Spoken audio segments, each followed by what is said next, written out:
भारत के 4 धामों में से एक धाम है जगन्नाथ धाम। यह मंदिर भारतीयों के लिए अटूट आस्था और भक्ति का वह स्थल है जो अत्यंत चमत्कारी है।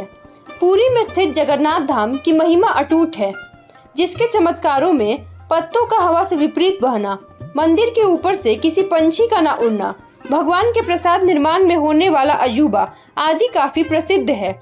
मंदिर में जगन्नाथ भगवान बड़े भाई बलदेव जी, बहन सुभद्रा जी और पत्नी लक्ष्मी जी के साथ विराजते हैं। मान्यता है भगवान की प्रतिमा में आज भी श्री कृष्ण का हृदय स्थापित है, जो इस मंदिर को भारत के अन्य मंदिरों से विशेष बनाता है। आज की इस वीडियो में हम आपको जगन्नाथ भगवान से संबंधित वह विशेष कथा बताने वाले हैं जब माता लक्ष्मी जगन्नाथ स्वामी से नाराज होकर घर छोड़कर चली गई थी।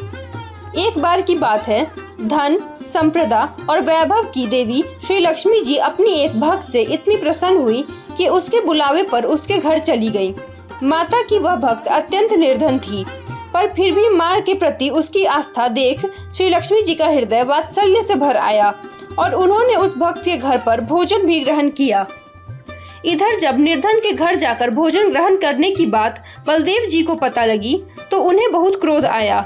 उन्होंने जगन्नाथ स्वामी से कहा, हे अनुज, घर की बहुओं का यूं निर्धन के घर अकेले जाना और वहां पर भोजन ग्रहण करना बिल्कुल भी ठीक नहीं है। घर की बहुओं को मर्यादा की सीमा रेखा नहीं लांघनी चाहिए। जब यह बात लक्ष्मी जी के कानों तक पहुंची तो उन्होंने भगवान की तरफ देखते हुए कहा, हे स्वामी, यदि आप कह दे कि मैंने यह गलत किया तो मैं इसी क्षण इस घर से चली जाऊंगी। भक्त की भक्ति का फल देना कोई अपराध है क्या? लक्ष्मी जी के प्रश्न के बाद भी विष्णु जी चुप रहे। यह देख लक्ष्मी जी को क्रोध आ गया। वो बोली, मौन का अर्थ भी हाँ ही होता है, अर्थात मैं अब अपने कहे अनुसार घर से जाती हूँ। यह कहकर वो घर छोड़कर चली गई। लक्ष्मी जी के जाते ही घर से श्री भी चली गई और घर में निर्धनता छा गई। प्रभु के खाने का, रहने का, वैभव और वस्त्र का भी ठिकाना नहीं रहा।